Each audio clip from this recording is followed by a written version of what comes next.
शेतकरी मित्रांनो, सध्या काकडी असो, दोडका असो किंवा कारलं किंवा भोपळा असो, यामध्ये जर तुमच्या फ्लॉवरिंग स्टेजला कॅल्शियम आणि बोरॉनची कमतरता असेल तर वेगवेगळी लक्षणे दिसतात.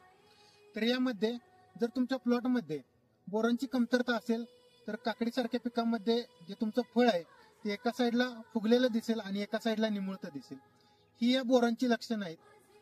किंवा जर तुमच्या प्लॉटमध्ये कॅल्शियमची जर कमतरता असेल तर तुमचं दोडका असो किंवा कारलं तर ते वाकडं असतं, म्हणजे सिकल शेप लाईक त्याचं स्ट्रक्चर होतं.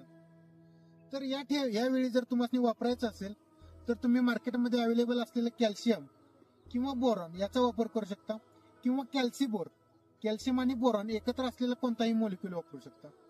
जर याचा वापर तुम्ही फ्लॉवरिंग स्टेजला जर चांगल्या पद्धतीने केला तर तुमच्या प्लॉटमध्ये कॅल्शियम आणि बोरॉनची डिफिशियन्सी दिसणार नाही. म्हणजेच काय, जे तुमचं फळ वाकडं होणार आहे ते चांगल्या पद्धतीने कंट्रोल होऊ शकतं.